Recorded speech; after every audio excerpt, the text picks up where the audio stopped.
Assalamualaikum warahmatullahi wabarakatuh. Yang saya hormati Ibu Raja Novi Ariska SPD MPD selaku dosen pengampu mata kuliah Strategi Pendidikan. Sebelumnya, perkenalkan nama saya Widi Fitriani dengan NIM 240402038. Saya dari Fakultas Keguruan dan Ilmu Pendidikan, Prodi Pendidikan Biologi. Pada kesempatan ini, saya akan menjelaskan tentang materi teknik dan keterampilan dasar mengajar. Materi ini sangat penting karena teknik dan keterampilan dasar berperan dalam menciptakan proses pembelajaran yang efektif dan interaktif. Dengan memahami hal ini, seseorang pendidik dapat mengajar dan lebih baik dalam membantu pendidik memahami materi dengan lebih mudah. Baiklah, langsung saja kita masuk ke dalam pembahasan. Baiklah, kita masuk ke dalam pengertian teknik dan keterampilan mengajar. Teknik dan keterampilan mengajar adalah cara yang digunakan oleh guru dalam menyampaikan materi pembelajaran secara efektif dengan keterampilan dasar mengajar yang baik. Seorang pendidik dapat membantu mencapai tujuan pembelajaran dan membuat suasana belajar menjadi lebih menyenangkan secara efektif. Selanjutnya, kita masuk ke pembahasan penjelasan teknik dasar mengajar. Teknik dasar mengajar adalah cara atau metode yang digunakan oleh guru dalam menyampaikan materi kepada siswa agar pembelajaran lebih efektif dan mudah dipahami. Teknik ini mencakup berbagai pendekatan seperti ceramah, diskusi, demokrasi, dan simulasi. Setiap teknik memiliki kelebihan masing-masing dalam membantu siswa memahami konsep dengan baik. Misalnya, diskusi dapat mendorong siswa berpikir kritis, sementara demokrasi bisa memperjelas konsep yang lebih abstrak dengan menggunakan teknik yang tepat. Guru dapat menciptakan suasana belajar yang lebih menarik, interaktif, dan menyenangkan. Selanjutnya, kita masuk ke pembahasan teknik mengajar yang umum digunakan. Yang pertama itu ada metode ceramah. Metode ini yang paling sering kita temui di kelas. Guru menjelaskan materi langsung ke siswa, biasanya sambil pakai papan tulis atau slide. Cara ini bagus untuk menyampaikan banyak informasi, tapi kadang bikin bosan karena siswa cuma mendengar tanpa banyak interaksi. Yang kedua, metode diskusi. Dalam metode ini, siswa aktif berbagi pendapat dan ide tentang suatu topik. Guru berperan sebagai fasilitator yang dapat membimbing jalannya diskusi. Metode ini sangat baik untuk melatih kemampuan berpikir kritis dan komunikasi siswa. Yang ketiga, ada metode demonstrasi. Guru menunjukkan secara langsung cara melakukan sesuatu agar siswa bisa melihat dan memahami dengan lebih jelas. Misalnya, dalam pembelajaran sains, guru dapat mendemonstrasikan eksperimen. Metode ini efektif karena siswa bisa belajar dari contoh nyata. Dan yang keempat itu ada metode simulasi. Metode ini menciptakan simulasi belajar yang menyerupai kehidupan nyata. Misalnya, dalam pembelajaran ekonomi, siswa bisa bermain peran sebagai pembeli dan penjual untuk memahami konsep perdagangan. Simulasi membuat pembelajaran lebih interaktif dan menyenangkan. Selanjutnya, kita masuk ke penjelasan keterampilan dasar mengajar. Keterampilan dasar mengajar adalah kemampuan yang harus dimiliki oleh seseorang guru untuk menciptakan suasana belajar yang kondusif, menarik, dan interaktif. Keterampilan ini sangat penting karena akan membantu siswa lebih fokus dalam pembelajaran serta memahami materi dengan lebih baik. Keterampilan ini meliputi beberapa pelajaran dengan menarik perhatian siswa, memberikan penjelasan yang jelas, mengajukan pertanyaan yang merangsang berpikir kritis, serta mengelola kelas agar dapat tetap tertib dan nyaman. Membuka pelajaran dengan cara yang menarik dapat dilakukan dengan memberi contoh nyata, cerita pendek, atau pernyataan pematik agar siswa lebih antusiasi dalam belajar. Selain itu, penjelasan yang jelas dari guru sangat membantu siswa dalam memahami materi, penggunaan bahasa yang sesuai, intonasi yang baik, serta pemanfaatan alat bantu seperti gambar, video, atau papan tulis dengan memperjelas pemahaman siswa. Mengajukan pertanyaan yang merangsang berpikir kritis juga sangat penting agar siswa tidak hanya menerima informasi secara pasif, tetapi juga belajar untuk menganalisis, memahami secara lebih dalam, dan mengembangkan pemikirannya sendiri. Terakhir, pengelolaan kelas yang baik akan membuat suasana belajar lebih nyaman dan kondusif. Guru perlu menjaga kedisiplinan kelas tanpa membuat siswa merasa tertekan agar mereka bisa belajar dengan nyaman dan efektif. Dengan demikian, keterampilan dasar mengajar yang baik, guru dapat menciptakan pengalaman belajar yang menyenangkan, efektif, dan berkesan bagi siswa. Selanjutnya, kita masuk ke pembahasan keterampilan mengajar. Tujuan keterampilan mengajar itu yang pertama ada membantu guru dalam menguasai kelas. Keterampilan mengajar kemungkinan guru untuk mengontrol suasana kelas, menjaga keteraturan, serta memastikan semua siswa tetap fokus dan tertib dalam pembelajaran. Dengan penguasaan kelas yang baik, proses belajar mengajar dapat berjalan lebih efektif dan lancar.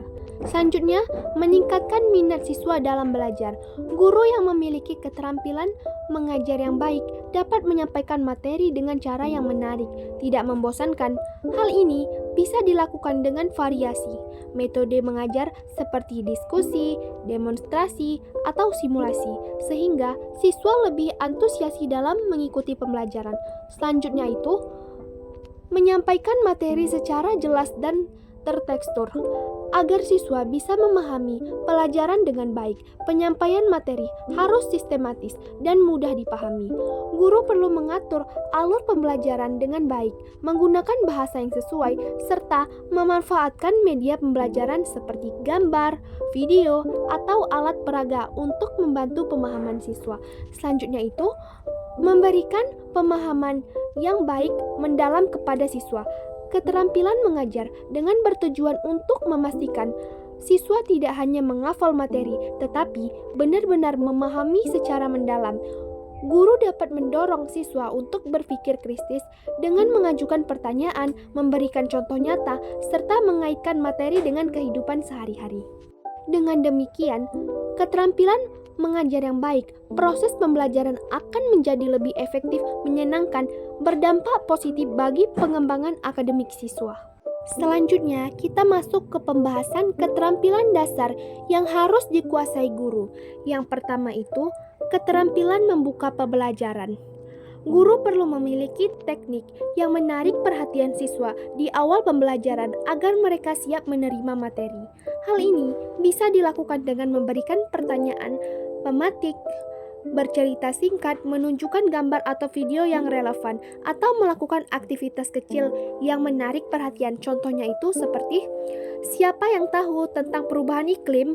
Pertanyaan itu mengajak siswa berpikir dan berpartisipasi sejak awal. Yang kedua itu ada keterampilan bertanya. Dengan mengajukan pertanyaan yang menarik dan menantang, dapat membantu siswa mengembangkan keterampilan berpikir kritis, serta mendorong mereka untuk aktif berdiskusi. Guru sebaiknya mengajukan pertanyaan yang terbuka dan relevan dengan kehidupan sehari-hari agar siswa lebih tertarik untuk menjawab. Contohnya tuh seperti ini. Apa yang bisa kita lakukan untuk menjaga lingkungan? Pertanyaan ini mendorong siswa untuk berpikir kreatif dan menemukan solusi nyata. Yang ketiga, keterampilan menjelaskan. Penyampaian materi harus jelas, sistematis, dan mudah dipahami. Guru dapat menggunakan berbagai metode seperti analogi, ilustrasi, alat peraga, atau media visual untuk membantu siswa memahami konsep yang sulit. Selain itu, penting juga untuk memastikan bahwa siswa benar-benar memahami penjelasan dengan bertanya kembali atau memberikan contoh tambahan seperti contohnya itu menggunakan diagram atau contoh visual untuk menjelaskan konsep yang sulit seperti grafik untuk menjelaskan pertumbuhan populasi atau eksperimen sederhana untuk memahami reaksi kimia. Yang keempat, keterampilan mengelola kelas. Guru harus mampu menciptakan lingkungan belajar yang tertib, nyaman, dan kondusif. Contohnya, mengatur tempat duduk agar siswa lebih fokus pada pembelajaran seperti pengelompokan siswa berdasarkan tingkat pemahaman atau penyesuaian posisi duduk dengan aktivitas pembelajaran yang sedang dilakukan. Selanjutnya, kita masuk ke pembahasan contoh metode dalam mengajar. Yang pertama, ada metode ceramah. Guru menjelaskan konsep lapisan atmosfer dengan menggunakan diagram dan animasi interaktif. Ini membantu siswa memahami efek rumah kaca dalam kehidupan sehari-hari. Meskipun metode ini efektif untuk menyampaikan informasi, penting untuk melibatkan siswa agar tidak hanya pasif dan mendengarkan. Yang kedua, metode diskusi. Dalam metode ini, siswa dibagi ke dalam kelompok untuk membahas dampak perubahan iklim dan mencari solusi. Diskusi tidak hanya memperkuat pemahaman, tetapi juga mendorong siswa untuk berbagi ide dan mendengarkan perspektif orang lain. Yang ketiga, metode demonstrasi. Guru mempergerakkan cara menggunakan hidroponik di kelas, menunjukkan bahan nutrisi yang dilakukan. Demonstrasi memberikan pengalaman langsung yang membuat pembelajaran lebih menarik dan nyata bagi siswa. Yang keempat, ada metode simulasi. Siswa di kelas ekonomi menjalankan siswa pasar, berperan sebagai penjual dan pemberi. Metode ini menciptakan pemahaman praktis yang membantu mereka menerapkan teori dalam situasi yang lebih nyata. Yang kelima, ada metode proyek. Siswa diberi tugas untuk merancang solusi terhadap masalah yang mereka temui di lingkungan sekitar. Proyek ini mendorong kreativitas dan kerjasama, serta memberikan kesempatan belajar langsung melalui pengalaman. Dan yang terakhir, metode pembelajaran berbasis masalah atau PBL. Siswa diberikan kasus nyata untuk dianalisis dan mencari solusinya. PBL membuat siswa aktif dalam proses belajar, meningkatkan keterampilan problem solving dan kolaborasi. Baiklah, di sini saya akan menyimpulkan dari kesimpulan yang telah saya jelaskan. Menguasai teknik dan keterampilan dasar mengajar sangat penting bagi seorang guru untuk menciptakan pembelajaran yang interaktif, efektif, dan menyenangkan.